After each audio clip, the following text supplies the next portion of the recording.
right. Yeah, hey, man. welcome to the very, very first edition of Through the Ropes.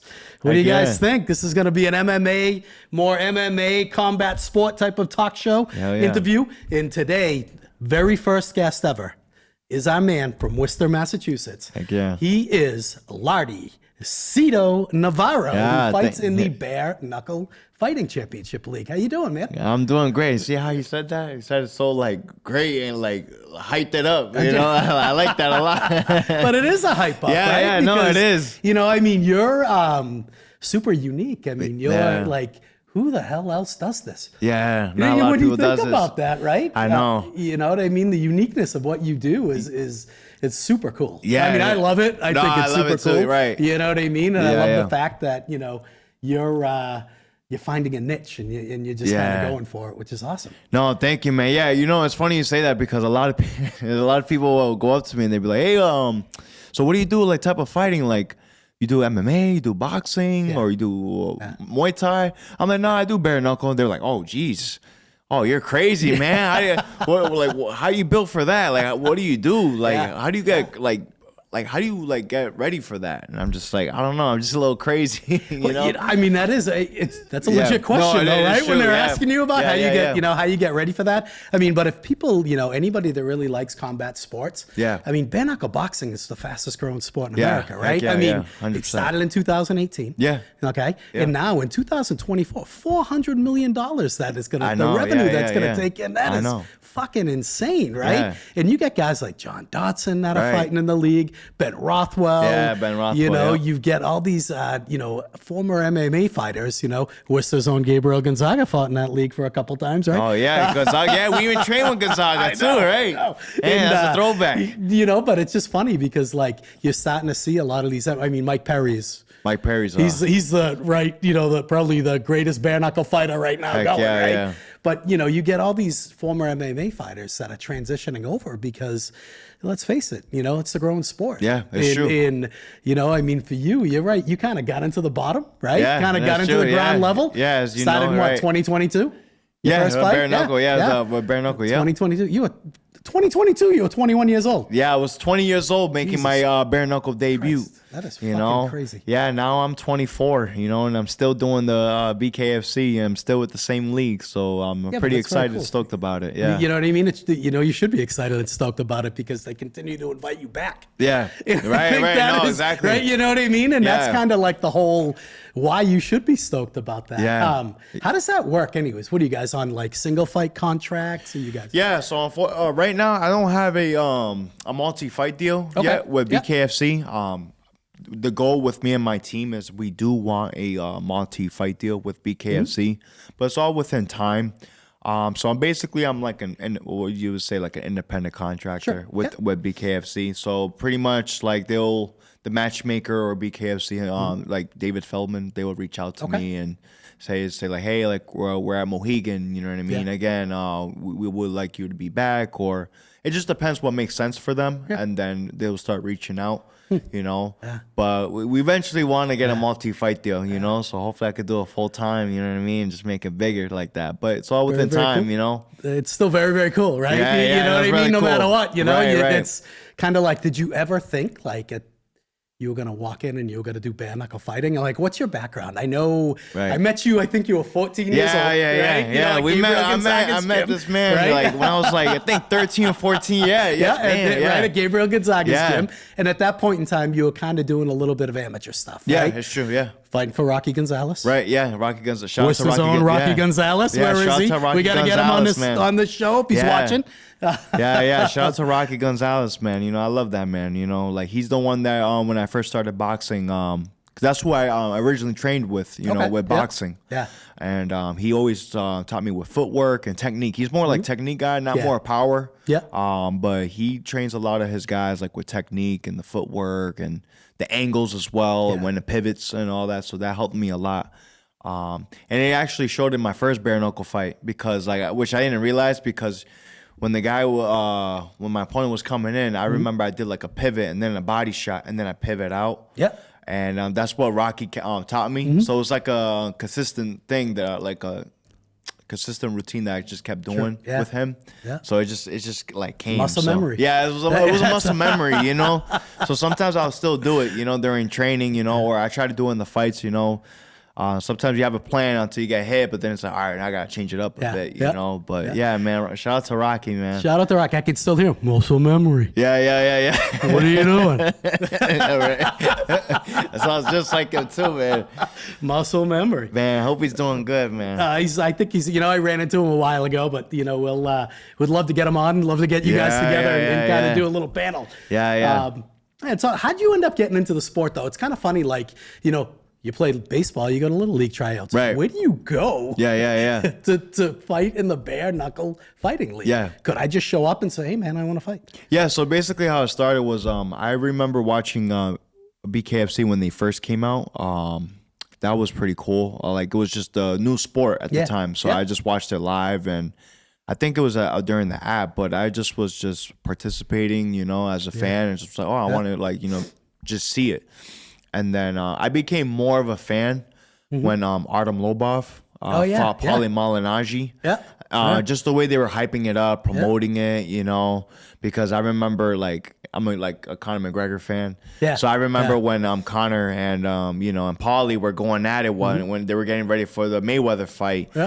And then all of a sudden, Paulie went to bare knuckle and Artem went to bare knuckle and they just fought. And I'm like, that's unique because like, it's MMA versus boxing, but those guys decided to do bare knuckle.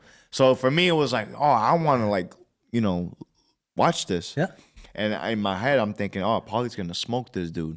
Yeah. But then I saw the fight, and I'm like, just the rule set and just the pace of it. It's not like boxing. It's not boxing at all. The pace is just different. It's tremendous pace. Yeah, I mean, it really is, because right now, like, you guys are in, pretty much, you're in roped off, but it's a circle. It's a circle, right? Yeah, you can't go nowhere. Right, let's just try to clarify this. No gloves. Yeah, no gloves. Right? Yeah. You tape your hands. Yeah. Then you wrap them. Yeah. You go in there, and then you got a cup and a mouth guard. And that's it. Right? And so you're in there, and you walk in, typically, what are they, 2-minute rounds? Yeah, and 2-minute rounds, 3 rounds some fights, 5 rounds some fights. It all depends on where you fight at. So it's just 5 rounds, 2 minutes, regardless main event, co-main event, or prelims. But I know what you're talking about. There's a different promotion called, I think, BKB or BYB. I've seen them with 3 rounds. In the undercards. I think it was that. No, actually, you're right. Sorry about that. Because some prelim fights now with BKFC, they do 3 rounds, 2 minutes. But once you're on the main card, it's like, but it depends. 2 minutes, 5 rounds, right? Yeah. It depends on the state, the state athletic commission or something like that. But I know BKB does 3 minutes instead of 2 minutes. Okay. And they do go up to 7 rounds, I believe. But I don't know, just the whole pace of the fight. It's insane. Yeah, it reminds me of like amateur boxing in a way because everyone thinks, oh, 3 rounds, 3 minutes, that's nothing. It's like right there. But no, those guys just go at it. But you gotta go at it, right? Especially when you got people scoring. Yeah. Because if you don't make a great impression early, that's tough, right? Yeah, that's tough to come back at. So exactly. The pace has to be set, and it just really, it's got to be. Been to a couple of the fights, and I'll tell you, watching it is exciting. Yeah, no, it's exciting. It's like gladiators fighting. Oh, yeah. You know, so like my coach now, I remember when he first cornered me, my first the bare knuckle fight when I fought in February against Grady back in Mohegan. That was his first time doing a bare knuckle fight, and he's like, I've never experienced like shit like this. Like, this is like 2 gladiators fighting and all that. And that's what made me a fan of the bare knuckle because I love boxing and MMA, but boxing, like, I'm a fan, but there's some fights where like it's 12 rounds, 3 minutes, like that's so long, and those guys are just like, you know, pacing themselves and they take their time, and there's nothing wrong with that. You know, I like it because they're studying, you know. But it's like a chess match. Very methodical. Yeah, you know what I mean? It's a little more methodical where I think when I watch bare knuckle, I kind of just see like so much instinct. Right. You know, and you just kind of go at it. Yeah, because people want to see a fight, you know, and that's what hypes them up. It's like in high school, you know what I mean? Like when those 2 guys, when it's just like that, like 2 guys going bare knuckle and everyone gets crowded and they want to see a fight. That's the appeal. You know, right? Everybody feels like they're 12 years old in somebody's backyard. Right. It's just like, no, but it's just like that. It's like it's a street fight, you know what I mean? But but this is more like a professional street fight, you know? Crazy. Yeah, I love it, man. It's good shit, though. Yeah, no, it's good shit. Yeah. No, I loved it. That's what made me a fan of the sport. So I'm really excited to be a part of it, That's man. awesome. Good for you. Yeah, good man. For you. You're 3-1. Yeah, 3-1. Yeah. Started fighting in 2022. Yeah. Okay. Opened up with a win. Yeah. Seneca, New York. I mean, some of the places that you've had to fight, right? Yeah. Seneca, New York. Where the hell is Seneca, New York, anyways? Yeah, I don't know. I never heard of that shit. I never heard of Seneca, New York. It is crazy because bare knuckle's still not legal in New York. In New York City. Yeah, New York City. Yeah. Yeah. But I don't know how that. Was that at like a casino? Yeah, it was at a casino, Seneca. Well, yeah, there you go. That's yeah, fine. it was at a casino. Yeah, so. And, very interesting. Dan Mergliata was your referee. Yeah, I know. It's funny because he's one of my favorites. Yeah, He's one great, of my right? favorites, man. Yeah. I remember when I won, I looked at him. I was like, dude, you're like literally my favorite, man. I watched you all like my whole life, and then he's like, oh, I'm a fan of yours too. You know? That's so cool. So it was just, I don't know, it was just so cool, man. He's a great guy. He's I mean, he's a legend, right? Yeah, he's been legend. around and, Yeah. You know, he's it's very good. He's a good referee. Yeah. Good referee. There's a lot of UFC refs now coming over to the BKFC. That's where the money is, right? You're gonna get recognition. Recognition. You're gonna probably work more often. Yeah. You gotta do both things. Yeah, definitely. Yeah. Cool. That's it. So you got your opponent coming up. Yeah. Saturday night. Mm-hmm. Okay. Gentleman by the name Anthony Sanchez. Yes. 1 and 2. Yeah. Okay. I think 1 and 2, 2 and 2. Yeah, something like that. 1 and 2. 1 and 2 is what I saw this morning. Right. And I had you down as a featherweight, which I apologize. Yeah, no, you did. Yeah. And you clarified when we were first talking, but so you are fighting now at bantamweight? Bantamweight, Okay. 135, yeah. Okay. Yeah, 135 is the weight that I feel more comfortable at. You know, even my pro debut with bare knuckle, it was actually at featherweight. Yeah. But it was supposed to be at 135 too. But for some reason, when we received the contract, it just said 145, so we just stuck with it. Yeah. But yeah, this one's gonna be 135. How much of a power difference Power difference between those 10 pounds? A layman, big difference. A layman like me, right? I'm yeah. thinking that can't be all that big. Yeah, it's fucking big. No, it's right? big. Yeah, because you feel it. You feel the power and the weight too. Yeah. You know, that's because in BKFC, the rules you can also clinch like dirty box. Okay. So you can kind of like grapple them. You can basically just grab them, you know, so you can feel the weight just doing that. And sometimes that gets a little tiring for the other person, depending how conditioning you are. But yeah, man, it's definitely a difference. The 10 pounds, That's pretty wild. Yeah, you know, and it's funny. Like I said, you know, you sometimes don't think about it, but 10 pounds it means a lot because, like we were talking about before we came on, right? Yeah. Just about them where they walk around, right? Yeah, and yeah, so, yeah. you know, let's just talk about the process a little bit, Yeah, right? yeah. So you're in the middle of a weight cut right now. Yeah. Right? And yeah. thank God I didn't buy that pizza, huh, Jay? Yeah. There you go. Man, I would love that, man. I know you wouldn't. I apologize. That's the water cut. You gotta drink a lot of these, man. But you're in the middle of a weight cut right now. So when you're the pizza, man, I can't wait after weigh-ins, man. So after you weigh in, Yeah. right? Then at that point in time, you make your weight, and your coach says, "Go to the buffet." Right. Right, and you eat whatever you want. Right. And then you come back, and then you said that they reweigh you again. Yeah. Okay. So it just depends, like contract wise. I mean, but most of the time, like they weigh you again, like before you're literally walking out. Okay. I don't know why how they do that. I think it's just to keep track, like the weight difference. You know. Yep. Unless there's like a rehydration clause on the contract, like okay, like they're gonna make sure like they're gonna weigh you the day of the fight, like morning of or something like that. So, but yeah, they definitely they check us before that. Okay, which is I never knew that. Yeah. Right. I thought that you weighed in. Once you weigh in, you do what you want. It doesn't really make a difference what you come walking in at. But that's interesting. Yeah, pretty much. Yeah. No. Yeah. Once you make weight, you're pretty much good. Yeah. Yeah. I didn't even know they checked you after. Yeah. No. They check us like literally before we're walking out. Okay. I don't know why. I never asked why. I think it's just for them to. I'm assuming. Don't hold me to it. I think I'm just assuming that they want to keep track, like the difference, like who's bigger. You know, maybe. Yeah. You know, because I remember when before I walked out my last fight, the guy goes, "Damn, Sito, you got fat, man, overnight." And I was like, yeah. I was like, you gained a lot. I was like, yeah. So what do you normally walk around at? Should I say it? Yeah, you can say it. No, I'm pretty much I walk around almost 170. Okay. Yeah, almost 170. People say like, yeah, you're a big one. You're a big motherfucker walking around at that weight class, man. And I was like, yeah. 35-pound weight cut. Yeah. But I typically don't. It's no fucking joke. When do you start? When do I start? When do you start your weight cut? Oh, weight cut? Yeah. So, for example, like this fight, I started like my diet back in late September, October, and it's just a strict diet, you know, and that kind of sucks. But Happy Thanksgiving. Yeah. Happy Thanksgiving. Actually, I actually cheated. You know, I ain't gonna lie. I actually did you eat tofu, turkey, and I ate everything, man. I ate everything. You know, just like one big plate. You know, maybe two. You know, but I remember I gained 12 pounds that night. Tough to get back. Yeah. Right? But then I lost it quick. Okay. Yeah, I lost it quick and like probably a couple of days later. What's your regimen? Like? You know, I mean, you kind of constantly like, how often? I mean, like, so you fight twice a year? Yeah. Twice, three times a year. It depends. Yeah, it all depends on when it lines up. Yeah, right? that's what I mean. Like when I say like eventually I want a multi-fight deal, because the multi-fight deal states that they're going to guarantee you like a certain fight for a year, depending who you are, you know. But I've been blessed, you know, to get 3 fights this year. So I'm very grateful for that. Yeah. You know, it's active for combat sports. You know, I mean, it really is. Yeah, especially in bare knuckles. Like people would think like, damn, 3 fights a year. And then when people saw my fight back in February, they saw how fucked up I looked. You know, like I was so bloodied, and I'm sure Jason saw it. You know, like I was so bloody. Like I looked like Mega Man that night.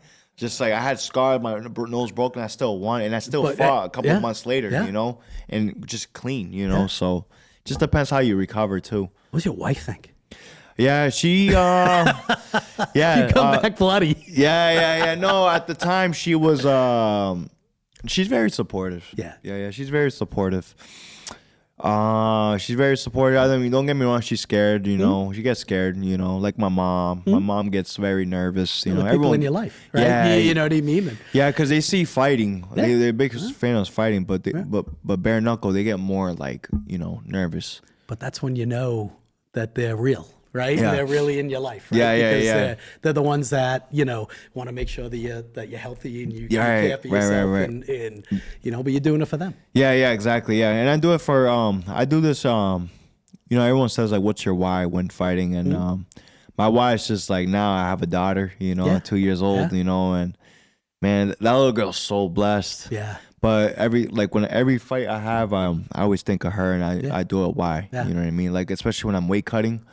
Like I'm doing a weight cut, you know, that's the thing I think about. Like I'm doing this for her. You know what I mean? Like if I think this me being dehydrated and the weight cut is gonna stop me, no, it's not gonna stop me. I got someone I'm fighting for, and it's my little girl, you know. So that's what I do it for. It's welcome to fatherhood. Yeah. I love it. Yeah. You tend to do things that you normally wouldn't, right? When you're single, and, and you've got nothing going, right? Yeah, you know what I mean. When I found out I was gonna be a dad, I was in Miami getting ready for my second bare knuckle fight during training camp, and the mother of my child, she had texted me. I mean, no, FaceTime me, and she's that's when she told me she was pregnant, and I got like, I didn't know what to say. I was just a complete blank, and just, you know, but it just went from there. You know, I wasn't one of those that was a deadbeat or anything. I just said, no, I want to be there. You know, I want to be there for your life. You're a man. Yeah, you know, I had to step up. You know, and I did. You know, congratulations. So, and I'm grateful. I'm really happy. She's actually going to be over there at my weigh-ins. My daughter. Oh, fantastic! Yeah, that is awesome. No, it makes me happy because I barely see her now because of with work, and on top of that, I'm in training camp. So, but they're very understanding. Yeah, you know, her family too. The time's precious, right? And no matter what, it doesn't. One thing about being a father, and listen, I'm an old man, so I'm going to tell you the truth. All right, that's my adult youngest son over there. One thing about being a father is the fact that you never feel like you've given enough time, even though it doesn't make a difference, right? Right. But you never get it back, right? So you always want to make every time, you know, just make every minute count. Right. Every minute count. And I think that's, you know, if I had to give some advice, that would be it. Yeah. No, definitely, man. No, and I appreciate that. You know, I do everything I can for my little girl, you know. Let's go into your history. All right, man. Yeah. You started off strong. Yeah. Knockout fight. Yep. Right? Knockout win in Seneca, New York. Yep. Followed up by a loss. Yep. And then you have 2 straight wins. Yep. Okay. You know, it's funny. I was at the one in down in Connecticut. Yeah. When you fought Foy. Right, Anthony Foy? Yeah. And And I'll remember, and again, I'm going to point over to my son. Started off, you guys, first round seemed pretty good. Second round, you went down. Yeah. Right? Oh, you're talking about Grady. Grady, I'm sorry. I apologize. You good. Sorry, guys. No, don't worry. Second round when you went down, I remember looking over at Jason because for some reason where we were sitting, I had this sight line. You were like facing up. And I remember saying to Jay, this motherfucker's gonna get up. He's gonna make a run. You started going to the body. Yeah. And you really started working your technique. You know? How much technique goes on in those fights? Like, do you go in there with a game plan? Like, do you guys sit down and really look at the film and say, this is his tendencies and this is what he's going to do and put together a game plan? Or when you just kind of walk into that ring, right? Is it kind of a combination of both? You just kind of let the fight play out? Like, what do you do to kind of, what goes on in the head when you walk into that ring? Yeah, when I fought Grady, we look at like how he fights, but how he is mentally and how he goes. I don't know how to explain it. Like just the way he goes in the ring. Like how does he represent himself? Yeah. Where he carries himself. Yeah, how he carries himself. So we look at stuff like that, and then but one thing we notice is he's very wild. But in bare knuckle, like that's when you got to be careful. Right. So we were training for that. Like that whole camp, we were just training for that. Like just them coming in, him coming in. Yeah. You know. But it's just that fight was more like it was tough because he just kept coming in. Not that it was bothering me that he was coming in. It was just more like he was just so wild because every time he was coming in, he would like put me on a chokehold and then he would bring me down. I saw a lot of clinching. A lot of clinching, you know. And he's just so wild. No technique when doing it. Like he would throw a punch. He just kept hitting me in my ear nonstop and. On my temple, on the side of my head, and then he hit me on the back of my head a couple of times, and the ref let it slide, and I'm like, damn, like how do I fight a guy like that, you know? So, but I had to try. I've tried so many times to counter because we worked on counter for this fight, for that fight. So he just kept trying to work on countering. But I remember the second round. I think it was the second or third round. He dropped me. That's when he just kept like exchanging punches to a point where like that's when I was feeling it. And I was like, oh shit, like this is actually hurting. So I was like, let me go take a knee and just relax. You know, because I wasn't like fully hurt, but I was like, all right, like this is like hurting. Let me just take a knee. So I took a knee, you know, I kept my composure, relaxed, took the 8 count and just get back up and then just go from there. But I remember when I dropped him that same round. That's when I was like, I know I got this guy. I know. I just gotta like be careful, you know. So because it shifted quick, right? And I remember after you got up from your knee, it shifted really, really quick. I mean, I started, you started picking them apart a little bit. You started kind of working your technique, and it was that's very impressive, man. I gotta tell you, very impressive. Yeah, that's when I think the third round. That's when ain't 14 anymore. I said to Jay, right, Jay? He's not fucking 14 anymore. I think it was the third round. That's when I started using my technique more, you know, because the first round I already knew he was gonna come in. We already knew that. It was just more like how he came in, but he just started like grabbing me and just like, and you're allowed to do that in bare knuckle, but it just kept throwing me off. That he kept punching me on the side here, and then I fell on top of him. And I'm like, what the hell is this, you know? And I can see Feldman kept getting up from the. You know, on the table, like what the fuck is going on? You know what I mean? I can see it. You know, like he was pissed. You know, so like, cause everyone knows he's a dirty fighter. You know, but shout out to Grady, man. You know, it's all love but respect, man. Well, he put up a fight. You know what I mean? He was an underdog. He put up a fight. You know? Can't blame him for grabbing, doing whatever. No, it's a fight. You know? Yeah, it's a fight. That's what I'm saying. Like in boxing, you're able. That's what I mean. Like in boxing, you're able to like work at stuff like that. Like you can counter and you can be prepared for someone that pressures like that. But in bare knuckle, it's just you can't really. Because when you're blocking, I'm trying to block and like I'm so used to like the parries and with the boxing glove, but the bare knuckle is just a little thin knuckle that just goes through. And it's like, oh, damn. The windows are so much smaller, right? Right. When they can hit you. So I'm like, oh shit. So what do you got coming up? You got your fight on Saturday. Tell me about your opponent. He's a great opponent. Never underestimate him. He's a great opponent. We actually fought on the same card in New Mexico. Oh, cut the shit. Yeah, he was actually the first fight. And he got fight of the night for that one. He lost, and then I got fucked up on that fight too. So we lost, you know. So we actually like know each other. You know, he's a cool guy, respectful and everything. And I've met his family and everything. How hard is that to then go in and punch him in the face? Yeah, you know I mean, seriously, this is your profession. No, it's your job, right. So, but there's human emotion, right? And that's got to be a kind of a tough thing sometimes to separate. It's true, you know, and it depends how you look at it too. Like some fighters, like they look at it like, oh, you know, I don't want to do that because I know him. Yeah. But for me, it was when I was in New Jersey, first week of October, 'cause that's when Mike Perry fought Jeremy Stevens.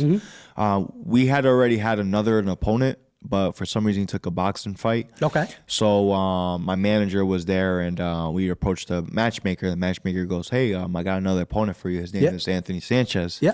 So I was like, "Oh, okay." I was like, "All right." That's all I just said. I was like, "Oh, okay, all right, I'll fight him." You know what I mean? Because I know I can beat him. Yeah. You know, but besides like knowing him, it was more like, this is business at the end of the day. Right. You know, and I'm sure he understands that too. You know.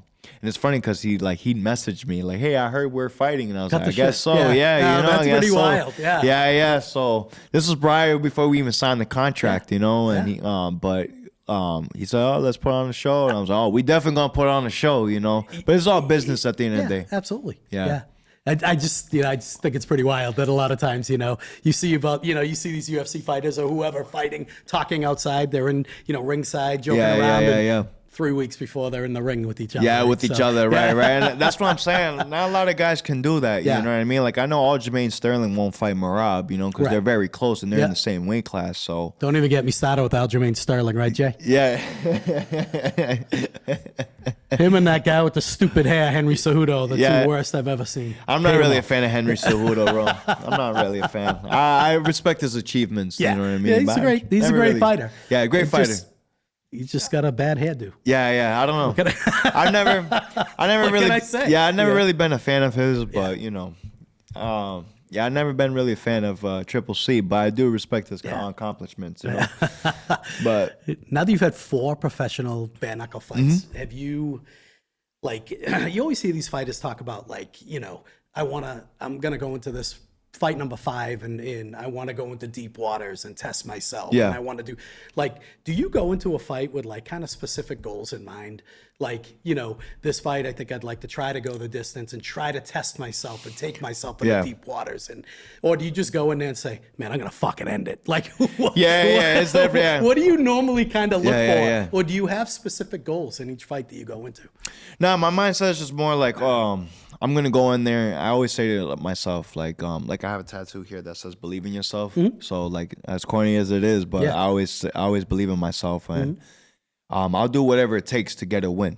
You know what I mean? I try not to say like, "Oh, I'm gonna knock this guy out in the second round," because I feel like with that, what you're doing with that is like you're putting pressure on yourself to try to knock that person out in the second round, and if you don't, then you're a little overwhelmed, and you're a little frustrated, and I try not to do that, but I always go in the mindset I know I'm gonna win, I know I'm gonna get this guy, I know I'm gonna fuck him up, I know I'm gonna beat him, but I don't say that to them, but that's just on me, but I go in there when the bell rings, it's like whatever I gotta do, if the knockout comes, it comes, if it goes to decision, it goes to decision. Like when I fought Anthony Foy, or Quentin Foy, I wanted to knock him out, go for the knockout. Because I remember in the third round, I hit him so hard, and he felt it, and he just kept grabbing me. And I remember hearing everyone booing, and I'm like, I know. But every time I'm coming in, the guy keeps grabbing me. So not every fight it just plays. It's the outcome you want it to be. But whatever I got to do to get the win. Right? Yeah. The noise in the stadium. How much is that? Well, how does that affect you? No, I ignore it. You just kind of able to block it out? Yeah. When cheering and booing, I ignore it. I try not to listen to that, because when you listen to that, I feel like as a fighter, I feel like it can screw you up at times, because I feel like you're not mentally there. You're worried about the crowd and all that, and your mom's there, your girl's there, the promoters are there. I feel like if you're not fully locked in, you're it will catch up to you. It'll catch you. Yeah, it'll definitely catch up. So I always block the noise. 4 fights. What have you taken away from each one? First, fight number 1. You won. Yeah. What was your takeaway on that? Like, shit, I belong. Or like, what? How did you like? What was your takeaway? What'd you learn? Yeah. Sorry. That's okay. Yeah. So my first bare knuckle fight, when I won, what I took away from that was like, all right, I know I belong in this sport. Like I know I'm built for this. Yeah. The second one, when I got fucked up on that one, what I learned from that was, as we talked before off cameras, like it's a business side. Like, you know, like he didn't make weight and I agreed to make the weight. Yeah. And, you know, I felt like I should have done a rehydration clause. And it's like an A side, B side. And I went there as a B side. And, you know, but I went there, that loss alone, not only besides that, I just wanted to fight and get back in there. Right. And I felt like I rushed it to a point where like I felt like that loss that needed to happen because it's like this is what happens when you rush. Yeah. Because when you rush, things like this could happen. Sure. You know what I mean? So it's like that taught me like you need to take it slow. Yeah. You know. And then the third one was like when I fought Grady. What I learned from that fight was like when I got knocked down like that. I was like, all right, this is like a test. Like, am I actually built for bare knuckle or not? Yeah. Because even though the first one I hit this guy, and then the second one, you know, I got dropped, and the third one, this guy, Grady drops me. But this one is more like, all right, like I'm actually like bruised up and hurting. Like, am I built for this? Yeah. You know, I was like, no, I know I'm built for that. You know, but it was more like I know I can go the distance. Yeah. In a bare knuckle fight, and that showed it, and I proved it when I fought Foy too. Yeah. So with this one coming up, man, whatever it goes, the knockout or decision, either way, I'm coming for that win. So that's what matters. Just gotta let it happen, man. Just gotta let it happen, right? It just gotta come to me. Yeah. That's I can't so interesting. Wait.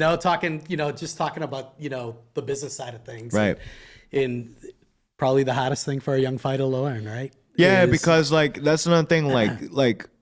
Well, a lot of people, I don't know if you noticed, or I'm sure you noticed, like I have had 3 bare knuckle fights this year, and they're all in Mohegan. Yeah. The reason why is they want me there is because I sell a lot of tickets. Correct. Absolutely. You know, so it's a business thing. Yeah. So it's like, oh, we want Sito back because not only he can fight, but he can sell a lot of tickets. So if they can make the company money, we'll value him and we'll put in more effort with him. Yeah. Because the more you do that, the more they grow, they give you more fights, and hopefully potentially give you a title fight. You know what I mean? So... Like, I remember my last fight, there's another thing, like my last fight, there was 11 bare knuckle fights, and I was the only one that did not get the mic. And I was a little upset. And I was like, yeah, everyone got the mic and not me. Because I wanted to talk. I wanted to talk, you know. I wanted to say something like, yeah, you know, I'm coming for that belt. Well, you got a large following. I mean, the fight we were at, there was a section that was all yours, right to the right of us, right? And I think me and him went into the restroom, and he's like, oh man, we gotta hurry up, we gotta get back. Lardy's fighting, and I'll never forget you, one of your cousins. Yeah. You here for Lardy? He's my cousin. And it was just so hyped up. You know what I mean?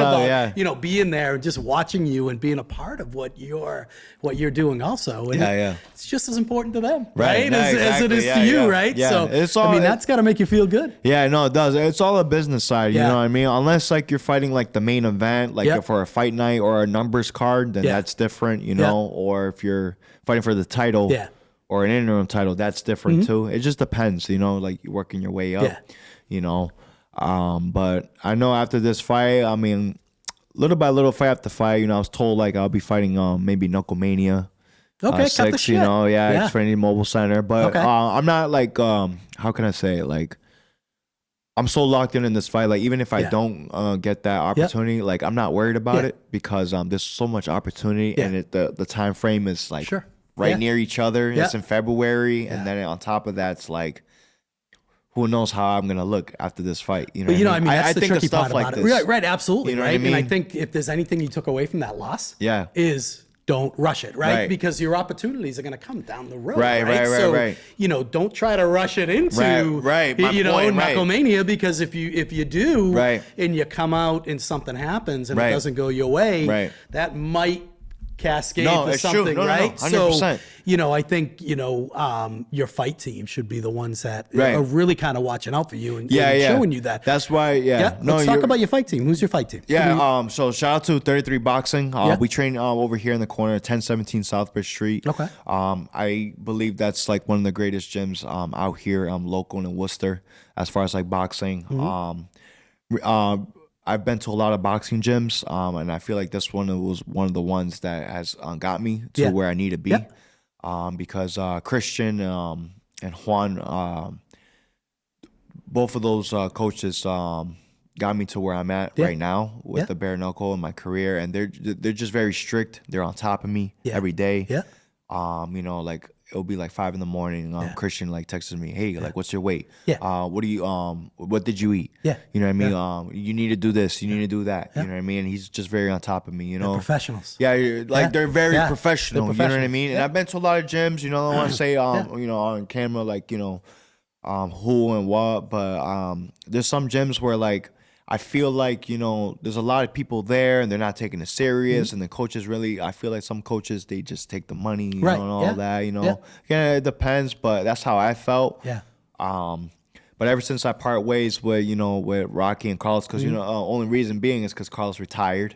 And, the Boys and Girls Club. And then Rocky went on his own, doing his own thing in Spencer. And it was just a bit of a drive for me, so that's when I started going to, 33. But sometimes those things are meant to kind of be, right? Meant to happen. And when you find a spot that you feel comfortable in, and then you walk through the door, and when their intentions are for you to grow, because they know it's going to grow. They're going to grow with you.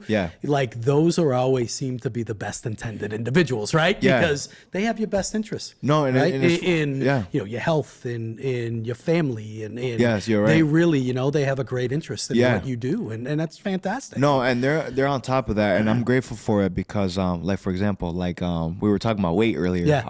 Like Foy, when I fought Foy, he missed weight and he was off by 2 pounds. And I made weight. I was 134. And I remember I looked at my coach. I was like, yo, like, damn, what are we doing? What's going to happen? And Christian just tells me, yo, relax. You already did what you got to do. You already did your due diligence. You're good. Well, what I want you to do, you're with your family. Just go eat. Eat breakfast. He's like, drink your Pedialyte slowly, though, because, you get sick if you because people, like, when they rehydrate, like, they just chug a lot of you can't do that. It's got to be slow and right. And, you have to be slow and steady. So my point is when that had happened, I was relaxing, eating and everything. Then he calls me an hour later. He's like, hey, I took care of it for you. Besides, we're taking a cut from his purse. We're gonna do a rehydration clause. You know what I mean? He can't be more than 146. I'm like, so what does it mean for me? Like I gotta be 146. He's like, no, you good. You made your weight. You know what I mean? That's awesome. But besides that, he wanted to see how I am mentally because a lot of fighters, they have that thing where like, oh, this guy missed weight. Like he's gonna be more bigger than me. Like should I take the fight? Should I not? So the coaches, they want to like a real coach would like want to see where your head is at mentally, or if they feel like it's not right, they just pull the plug and it's like, next time. They want to make sure you're okay. And that's when I think, that's probably like, how fortunate you are that you've kind of teamed yourself, which is incredibly smart to team yourself with these guys. Because I think more than anything, it sounds like, you are number one to them. Right? And it's true though, no, right? It's true. Because, like you talked about, the coach talking to you about mental, about the mental side of it. Because a lot of fighters will kind of freak out about, oh my God, he's 5 pounds heavier than me or whatever it is and worry about it and what's going to happen. Your coach took that worry out of your hands. And that's, what? Good for you. And it's funny because when Foy, before he walked out, he stepped on the scale, I guess he was a little bit over 146. But that's because he had maybe his clothes on and the gear and everything. So Christian comes up to me in the locker room. He's like, listen, before he even like told me that, he just was like, how you feel? He just kept asking me, how you feel? I was like, you feeling good? And I was like, I know I'm going to win. I know I'm going to beat this guy. He was like, that's all I wanted to hear. We're going to fight. Good for you. And then he didn't tell me nothing or anything. He said, all right, that's all I wanted to know. Yeah, you that's know, awesome. then we came out with the unanimous decision. I think 5-0 too. You know, and Sound. it was good. Yeah. Yeah, you beat him soundly. Yeah. Good for you, man. Yeah, thank you. Yeah. Yeah. What's kind of your regiment like? You know, like I always picture like boxers, like you watch the old Rocky movies, right? Yeah. And you know, Sylvester Stallone wakes up, cracks 4 eggs, drinks it, runs at 4:30 in the morning, and people are chasing him. Like this. Oh yeah, that no, just I get up early in the morning, you know, go for a run. It depends, you know what I mean, with work too, but it ranges and switches depending on the day. Yeah, okay. I'll get up early in the morning, go for a run or strength and conditioning. Mm-hmm. I'm telling you, man, this gym, they literally got everything. Yeah. They got a strength and conditioning coach. They got a power coach. They got a technique coach. Like they just got everything, you know. I even have another boxing coach that actually trains there. Forgot to mention his name. His name is Lester, and he's a Cuban coach from Cuba. Okay. Yeah. And he's retired and everything, and he's very like into that, like the footwork and all that. And it's been always so helpful. known for their technique, right? The Cuban boxers and you know, always known for their technique and their footwork. Yeah, he's actually Jermaine Ortiz's coach. Oh yeah. Yeah. So he trains in our gym. You don't Lester. get much better than coaching Jermaine around great. here, right? Yeah, you know what I mean? Yeah. No, if Jermaine can align with him, you know, you got yourself a good one, right? So no, and he trains with us too. You know, Jermaine does? No, the Lester. Yeah. I don't know what Jermaine does. He's all over. He's all like, I've seen him in Abu Dhabi. I've seen like snapshots of him all over the place. No, good for him, man. You know, that was one of the fighters I've always looked up to when I first started boxing was Jermaine. Yeah, because he's a good kid. He's a quality man. Yeah, just the way he presents himself and like he's very humble and just the way how he like talks and everything. I don't know. It's just I've always looked up to him. You know, I've always asked him for advice, and that's one of the fighters locally that I've always looked up to. So it's great to see him doing his thing. You know what I mean? There's a lot of talent that's come out from around here, you know, and it's kind of almost like hidden talent. I guess you could say, right? Yeah. Because that's why I try to be unique because everyone does boxing and MMA local, which there's nothing wrong with that. So it's like I'm the bare knuckle fighter. Out of Worcester, you know, I want to be known for that. Like, oh, you know, this bare knuckle guy in Worcester, right? Yeah, Sito, yeah. This guy's crazy, or like he's a guy's legit. You know, I think it's fantastic. Yeah. You know what I mean?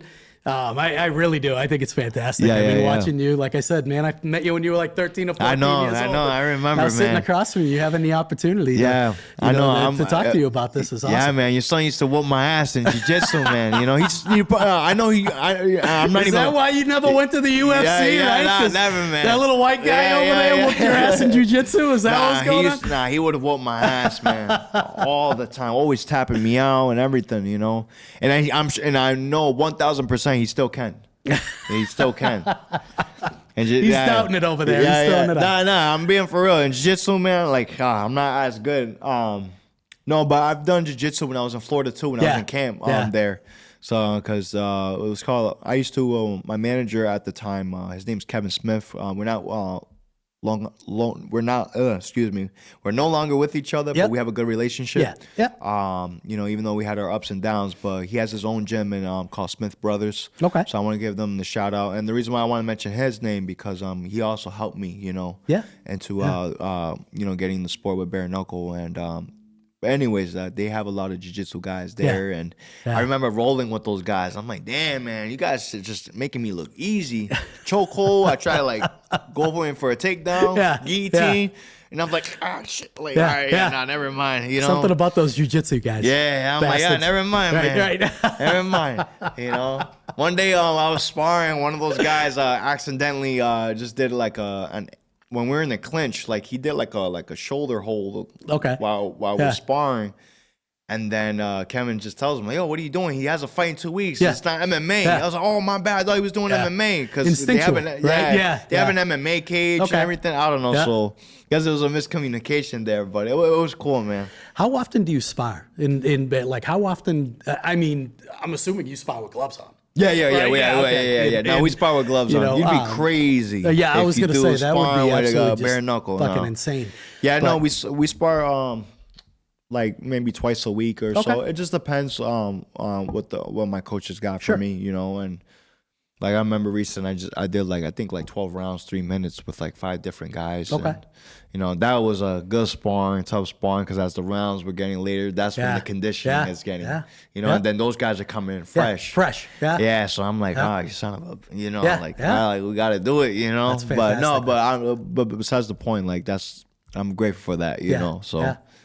Yeah, it sounds like you gave yourself a good team, though. Yeah, it no, really, I have a really great does. team. And, you know, it really, good for you. No, I have a great team. That's why 33 Boxing, like I always recommend, like if you just want to go there and just to try it out, like man, like just go. You know, I think they will like it. You know, a lot of I know there's a lot of, I don't want to say, but there's a lot of pro fighters that been to that gym and then they decided that gym wasn't for them because the work that these guys do. Yeah. And they're like, maybe this isn't for me because they're so used to being laid back. They're not used to the power lifting, the strength and conditioning, and the amount of rounds. Like they're not used to that.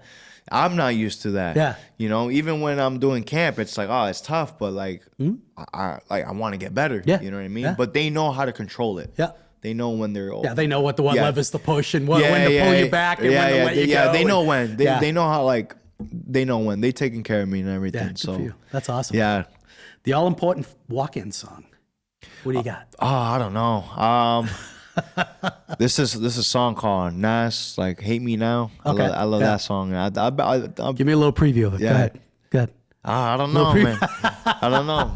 You gotta hate me now, but I won't stop now. You know, because I can't stop now. I'm pretty old school, so I'm I'm more of a Rolling Stones guy, man. You throw like, Give Me Shelter or something like that walking through, that'd be fantastic. Yeah. No, either way, man. There's a couple songs, but I'm not sure yet. I'm not sure. I can't wait for Saturday night, live this Saturday night, December 20th, live at the Mohegan Sun. I am back. I will get this win. Yes, my hard work and dedication will pay off, and I know I'm gonna get this win. And 2026, I'm coming for that title. There you go. Who you shout out? Who's your next? Who's next? Who's next? After you win on Saturday night, who's next? Who do you want to line up? Whoever BKFC thinks is right for me. Okay. Like I mentioned, like when I learned from my first loss, it's got baby steps. Yeah. You know what I mean? Yeah. But at the same time, closed mouths don't get fed. You know what I mean? Yeah. And what I mean by that is like they gotta know I'm coming for that title. You know what I mean? Yeah. So whoever they put me through, give me to get me to that title, then it is what it is. You know what I mean? That's awesome. I know Justin Ibarola, the 135 current world champ. Congrats to him. He just won his belt this I think 2 weeks ago at Hollywood, Florida. Okay. As a great fighter, and I'm looking forward to seeing him in the eventually running into him. Yeah, I ran into him on Miami back in July. We just dapped up like shake hands and everything. Yeah. But respect. Yeah, respect. But I'm looking forward to seeing you. Soon. Or whoever has the belt. I'm looking forward to seeing them. Just within God's time. I be world champ. Jason, our producer, what we got for time?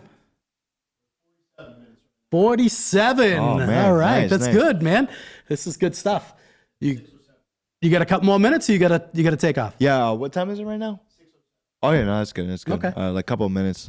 Couple minutes. What do you got for the holidays? After you win, right? I'm assuming it's gonna be a huge holiday festival after that, right? Yeah, no, I'm gonna be a fat ass man. I'm gonna eat a lot of food. I just spoke with my mom. I'm going to see my mom and my nephews on Christmas Day. Yeah. And then on Christmas Eve, I'm going to go to Southbridge, visit the family. Yeah. Because most of them, they're coming to the fight. That's awesome. Yeah, so I want to give back, I just want to just show up, spend time with family. Good for you. And I deserve it because, it's been quite some time. I haven't really seen my family, especially my daughter, and I'm going to spend time with my daughter, spoil her. Yeah. And I'm sure she's got a list from Santa Claus that's probably about this long, right? So keep growing as the day goes on. It's spoiled. But it makes me happy doing it, Like I'm not bothered by it. Yeah. You know, like I love taking her to like a local mall, like Natick Mall or the mall, and just browse and if I see something cute or she wants a toy, I don't mind it. You know, for you, man. I can see the sparkle in your eye when you talk about it. It's she's on my phone too. You know, she's my phone's on do not disturb. But man, she's on my phone, man. That's the first person I look at. You know, that's awesome. Congratulations. That's awesome. Thank you. Congratulations. Here we go. Mr. Lardy, Sito Navarro, future bare knuckle boxing champion at 135, Worcester Zone. Hell yeah, congratulations, man. Super, let me tell you, super proud of you. Thank you, man, so much. Fantastic with your life so far. Thank you. I know there's going to be great things to come. You're a great kid, and you deserve it. Thank you so much. Amen, man. Thank you so much. And I just want to give a huge shout out to yourself and Jason for taking a time of day to interview me. And I'm very extremely grateful. And I pray that you guys go on very far. With this, with the interviews, and hopefully you guys can take this to the next level. You're coming back, right? Yeah, we're gonna get you back, right? Yeah, heck yeah. You get your manager next time. Yeah. Well, he's in Florida. Yeah, we'll get a couple of guys from your fight team. That'll be fantastic. I know I know he will be at the fight. My manager. Well, he's a great one. He's a great guy too, man. That guy is a whole nother level, but he's another one. We have a great relationship. That's fantastic. Yeah, he keeps me with sponsors, and he communicates with me 24/7. Yeah. Who are some of your sponsors? Well, I got OnlyFans. Yeah. You know what I mean? Yeah. And I just got partnered up with Bucked Up Energy Drink. Okay.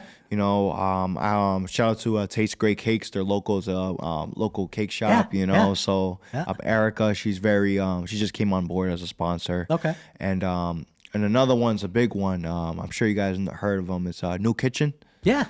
So they've been helping me out with the meals and everything. Oh, that's awesome. It's throughout my throughout the whole year. Yeah. That's fantastic. That's awesome. It's very great, and Joshua's the man, I just want to say thank you to Joshua, man, because that alone helps out a lot. Yeah. But don't get me wrong, even though when the fight's closer, I don't really eat the New Kitchen because it's just the carbs and all that. You got to be careful. Just want to be extremely careful with that. Yeah. But other than that, those guys, and I'm very extremely grateful for that. Looking forward to the Erica Sito cake, right? Yeah. We talked about it too. We gotta get the cake. Sito cake going. Yeah. But awesome. Thank you so much, man. Thank you guys for having me. This has been an absolute honor talking to you. It really has been a pleasure. Great catching up. Yeah, thank you so much. You're welcome. Looking forward to the next Saturday one. night. There you go. Thank you, man. Awesome. Thank you. Good deal. Jay, we out? We are out. Thank you, guys. Man.